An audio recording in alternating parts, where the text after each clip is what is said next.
first up, Russia finally admitting that the crisis in Ukraine will hurt its economy. Yeah, it's already hurt the Russian stock markets because we saw those stock markets taking a real hit on Tuesday on concerns that the ongoing crisis in Ukraine will escalate further and hurt Russia's economy. It coincides with a fresh warning of the potential economic fallout. Russia's finance minister has said that the Russian economy is facing its most difficult situation since the financial crisis in 2008. Anton Siluanov said economic growth may ground to a complete halt this year. In part, he blames a massive outflow of capital. More than $60 billion have left Russia in the first quarter. This as investors worry about potential Western sanctions. Now, the warning of stalling growth comes at a time when the Russian economy has already slowed down. Growth was about 4% back in 2011, but it came down to just 1.3% last year. And now it's heading for the flat line, at least according to the Russian finance minister. At the same time, Germany's economy minister has said that Russia will face more sanctions unless there is a de-escalation in Ukraine. The United States and the European Union have so far slapped travel bans and asset freezes on Russian and Crimean officials.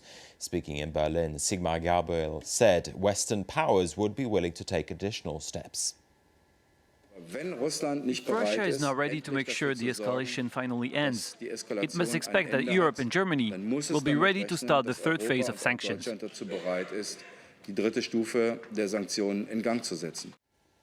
If we look at this crisis from a Ukrainian perspective, that country has seen its currency spike against the US dollar and other currencies.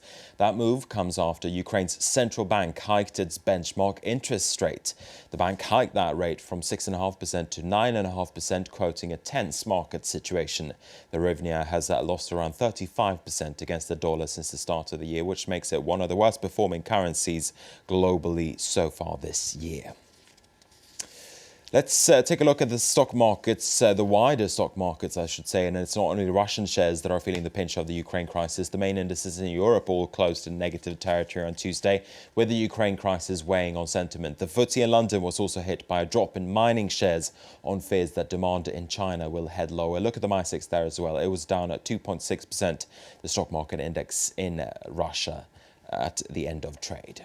In the United States, stock markets, they have clawed back some of their earlier losses, with the Dow Jones Industrial Average and the S&P 500 being above the flat line this hour, with around about 40 minutes of the session to go. The Nasdaq is still in negative territory as a sell-off in technology shares continues. If we take a look at some of the reasons behind the gains for the Dow and the S&P 500, upbeat earnings are helping the US markets. Coca-Cola, for instance, beat expectations when it reported its first quarter results this Tuesday. The world's biggest beverage maker made just over $1.6 billion between January and March. That's 8% less than last year, but sales, they were higher than expected.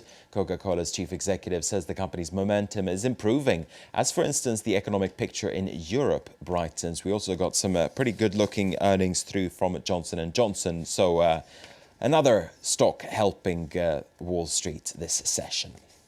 We're going to switch gears next. With youth unemployment still at record highs at home, more and more young people from Spain are looking elsewhere for work. An increasing number of them are heading to Britain and its capital, London, and Spaniards have quietly become the second largest groups of arrivals there.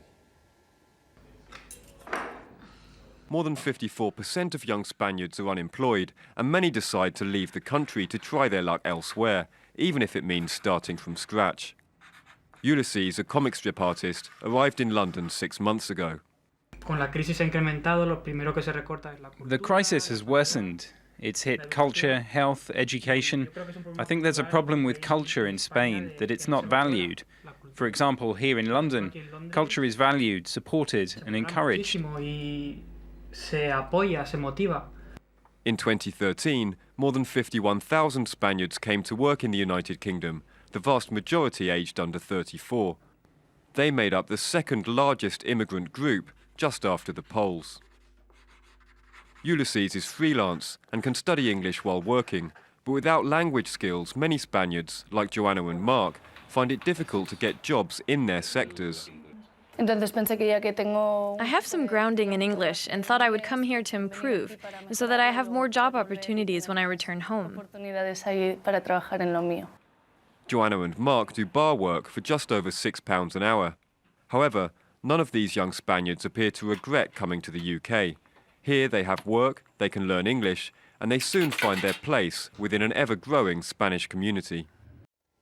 Okay, with that, I'm going to wrap up this business update. I'll be back again in an hour with more business headlines. For now, though, back to you, Laura. Marcus, thank you very much indeed. And it's time now to find out what's got people clicking and sharing and liking over the past 24 hours. Yes, it's time for Web News.